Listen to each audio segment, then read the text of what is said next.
After releasing the first episode of Architecture Academy, I was asked by a few people if I would be releasing a full time-lapse of that build that was in the video's thumbnail.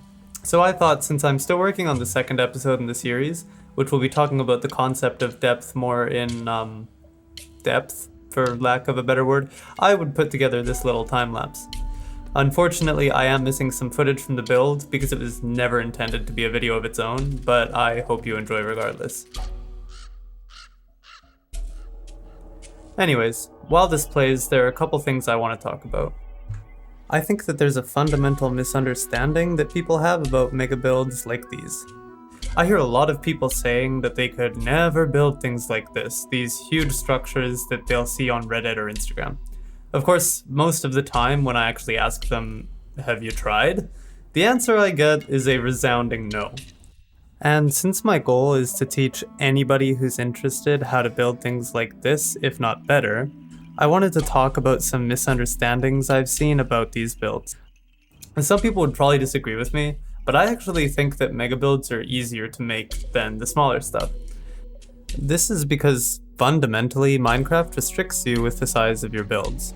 While we have blocks like half slabs and stairs to help us shape things in ways that don't just look like cubes, and we can build diagonally to help destroy that uniformity on a larger scale, you can only build so small. And the tinier the space, the less blocks we have available for us to use. Which is why new blocks like campfires, lecterns, and new trapdoor placements have become a godsend in recent times. But when you're building megabuilds, this isn't a problem at all, and a myriad of new blocks become viable for use. Once you get used to them, you'll find that they actually take a lot less thought than, say, just a small house. Similar to diagonal builds, it's just a matter of trying them out.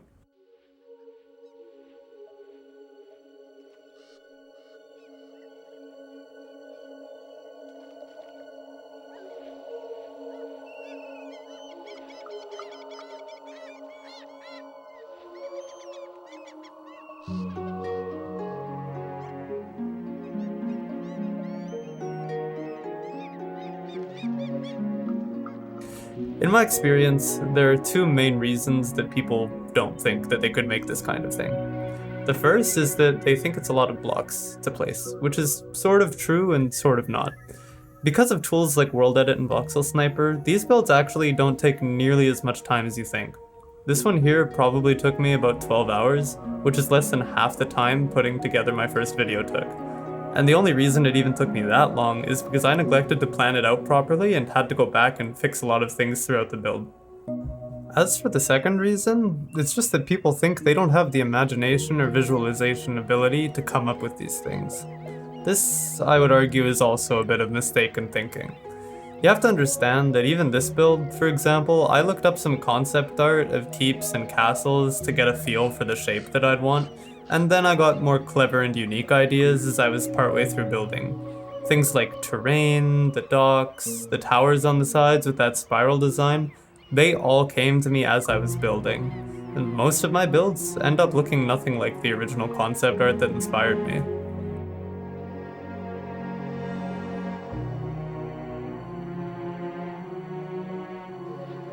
Anyways, I'm confident that with my series and some practice, pretty much anyone would be able to build things like this. At the end of the day though, stressing over what you can or can't do just isn't healthy, nor is it helpful. Just keep enjoying building. Do projects with friends or communities, I can't recommend that enough, and try not to get sucked into comparing yourself to others. Just make things that you like. Anyways, that's all I wanted to say for this video. Thank you so much for dropping by. I really enjoy sharing my builds and ideas with others, so I appreciate the support. And if you like it here, subscribe to stay tuned for more upcoming tutorials and series that I have planned.